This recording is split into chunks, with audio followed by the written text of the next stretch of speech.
Russian soldiers are claiming that they've made a hideous discovery inside Ukraine, where they say that children between the ages of 2 and 7 are being raised in factory farm conditions before the attractive ones are sold as sex slaves to elite paedophiles, and those who don't find buyers are carved up like discarded waste as their organs are harvested and sold for use at European and Israeli transplant centres. In video footage from the front lines of the Russo-Ukrainian war, a visibly emotional Russian officer describes children being treated as if they're livestock, piglets or rabbits, by their Ukrainian captors around the town of Izium, where the discovery of a commercial-scale child organ harvesting factory was reported. Группа, да, получается, собирала детей по Изюму, маленьких от 3 до 6 до 7 лет, и привозила именно вот в этот пункт.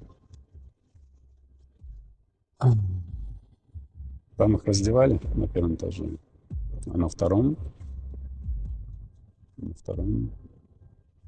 их разделывали.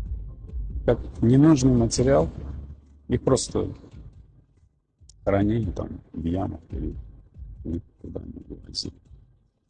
И вот эти ребята, они, знаете, говорили, как будто они как будто какую-то скотину завалили. Поросенка или там кролика, да? Ну, они, да, привозили.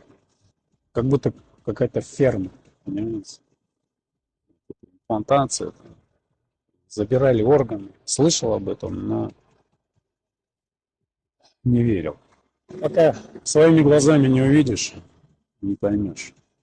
А когда увидишь, не простишь. There have previously been more disturbing claims about Ukrainian factory farm children made by Russia. According to the Kremlin, the Kiev regime has been earning hundreds of millions of dollars per year by raising children in degrading factory farm conditions and selling them to the highest bidder on the international market. No questions asked. It is understood that most of the buyers are wealthy paedophiles with elite connections. As these children do not have identities or official papers, they are a paedophile's dream because, in a legal sense, they don't exist. Western media and intelligence arms have been quick to dispel Russian claims about Ukraine's child factory farms as the latest Russian disinformation campaign. Ukrainian and Western press outlets alike seem to have sprung into a fit of CNN-like Trump derangement syndrome circa 2017. There is a whole elite-funded media industry, including fact-checkers, working hard to convince anyone who will listen that any claims out of Russia are fake news. As Putin recently said about the US media, either they don't understand the damage they are doing to their own country, in which case they are simply stupid, or they understand everything, in which case they are dangerous and corrupt. So, which is it? Leave a comment in the comment section below and tell us what you think. Are the mainstream media incredibly stupid, or are they intentionally trying to destroy America? After this quick break, we will jump into exactly why the hypocritical globalist elite charged Putin this week with crimes against children. The globalist elite really like to rub our faces in it. Consider the irony of President Vladimir Putin being indicted by the International Criminal Court on charges of abducting children from Ukraine and spiriting them across the border to Russia and safety. Putin has been denouncing the globalist elite's crimes against children for decades now, in particular warning the West that the elites are waging an active campaign to normalize paedophilia. The globalist elites will never forgive Putin for resisting their siren song and rejecting the New World Order.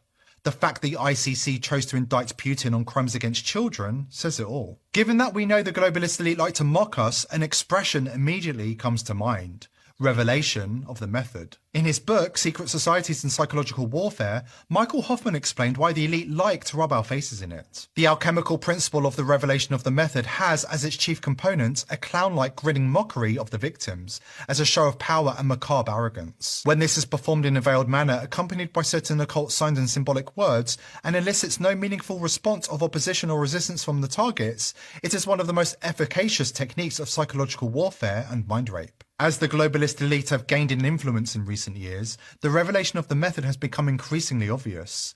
While in the past the elite operated in complete secrecy, now they seek to operate in plain sight. In WEF-infiltrated New Zealand, a judge declared that 12-year-old children can consent to sex with adults.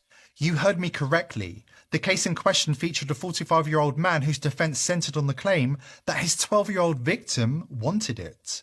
According to the middle-aged man, the 12-year-old pressured him for sex. New Zealand has fallen, But they're not the only country. Emmanuel Macron was re-elected as president of France in an election widely regarded as suspect. It's perhaps no surprise that he is also one of Klaus Schwab's young global leaders, and France is also normalizing paedophilia. President Macron's government voted against having an age of consent in France in 2018, becoming one of the first nations to give in to pressure from an international cabal determined to decriminalise sex with children across the world. Like Jacinda Ardern, the recently deposed Prime Minister of New Zealand, Macron is one of Klaus Schwab's young global leaders. They are all hell-bent on waging war against our children. Russian President Vladimir Putin warned us years ago that the global elite plan to normalise paedophilia in the West. According to Putin, the global elite engage in Satan worship. Do as thou wilt is their motto. It appears he was correct. I said earlier that the mainstream media is complicit in its silence, more interested in promoting big pharma products and acting as the PR department of the Democratic Party. The media appears completely uninterested in the real-world issues that have a direct influence on the lives of our children. If you want to live in a world that is safe for our children,